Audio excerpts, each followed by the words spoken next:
প্রধান এবং একমাত্র লক্ষ্যই ছিল শাপলাকে প্রতীক হিসাবে আমাদের পক্ষে সংরক্ষিত রাখা যেন হয় সেটির ব্যবস্থা করা। আমরা মনে করছি যে শাপলা পাওয়ার আমাদের কোনো আইনগত ব্যারিয়ার নেই। কিন্তু আপনারা যদি সংবিধানের 4-3 অনুচ্ছেদ এবং 1972 সালের একটি অর্ডার আছে এবং 72 সালের এই জাতীয় প্রতীক নিয়ে একটি রুলস আছে, এগুলোর একটি কম্বাইন্ড রিডিং আপনারা দেখেন, সেখানে দেখবেন যে 4টি আলাদা স্বতন্ত্র উপাদান নিয়ে জাতীয় প্রতীকটি গঠিত।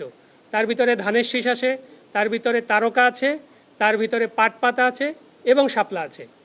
এই 4টি আলাদা উপাদানের মধ্যে ধানের শীষ আপনারা জানেন ইতিমধ্যে বাংলাদেশ জাতীয়তাবাদী দল বিএনপির প্রতীক, তারকা একটা দলের প্রতীক এবং পাট পাতা সোনালী আঁশ আর একটা দলের প্রতীক আছে। এছাড়াও জাতীয় ফুল হিসাবেও যদি আপনি এটাকে ট্রিট করেন, জাতীয় ফল কাঁঠাল আরও অন্য একটি নিবন্ধিত দলের প্রতীক হিসাবে রয়েছে।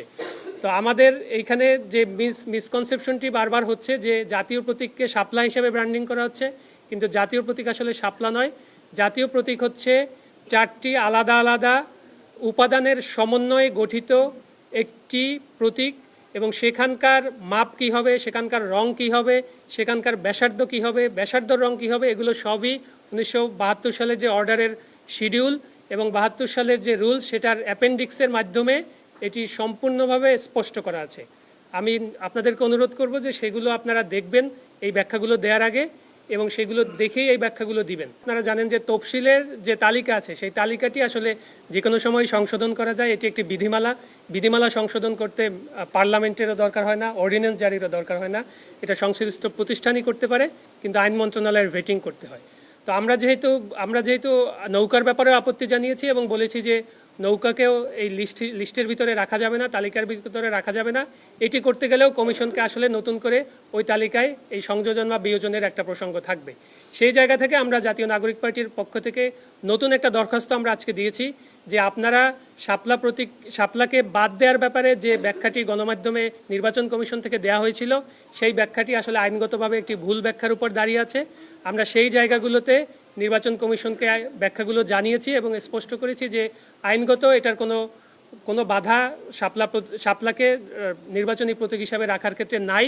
সেক্ষেত্রে আমরা নতুন একটি দরখাস্ত আজকে নির্বাচন কমিশনে জমা দিয়েছি যে শাপলাকে আগে এই প্রতীক হিসাবে তালিকায় অন্তর্ভুক্ত করা এবং জাতীয় নাগরিক পার্টি যদি নিবন্ধনের শর্ত পূরণ করতে পারে এবং নিবন্ধন দেওয়ার ব্যাপারে ইতিবাচক সিদ্ধান্ত গ্রহণ করে তখন যেন আমাদেরকে এটি বরাদ্দ দেওয়া হয়। কমিশন যেটা হয় যে যখন একটা দরখাস্ত দেওয়া হয় কমিশন এই দরখাস্তটা গ্রহণ করেন এবং তারা এটা বিবেচনার আশ্বাস দিয়েছেন আমাদের। এটার ব্যাখ্যা হলো 3টা প্রতীক আসলে আমরা চাইনি। আপনারা যেটা দেখবেন যে নির্বাচন কমিশনের যে একটা প্রেসক্রাইব ফর্ম ছিল সেখানে দফা 6-এ উল্লেখ করা ছিল যে আপনারা দল হিসাবে কোন প্রতীক আপনাদের বরাবরে সংরক্ষণের জন্য আবেদন করেন।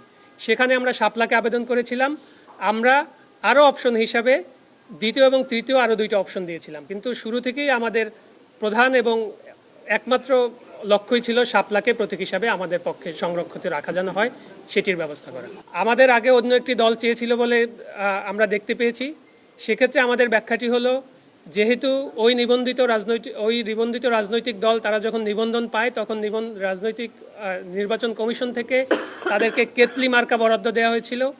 তারা যদি নতুন করে আবার এই প্রতীকটি চেঞ্জ করতে চায় তাহলে তাদের কিছু ফর্মালিটিস আছে, তাদের অনেক বেশি বার্ডেন আছে, যেটা আমরা নতুন দল হিসেবে নাই।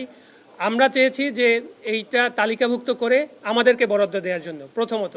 দ্বিতীয়ত হচ্ছে নির্বাচন কমিশন যখন নীতিগত সিদ্ধান্ত নিয়ে এই বিষয়টি আইন মন্ত্রণালয়ে ভেটিংয়ের জন্য পাঠিয়েছিল যেখানে শাপলাকে রাখা হয়নি, এরপরে কিন্তু ফার্স্ট অ্যাপ্লিকেশনটা নিয়ে আমরাই এসেছি।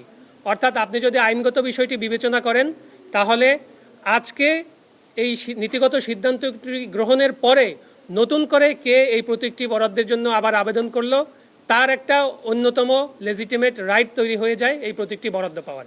সেক্ষেত্রে আমরা মনে করছি যে শাপলা পাওয়ার আমাদের কোনো আইনগত ব্যারিয়ার নেই।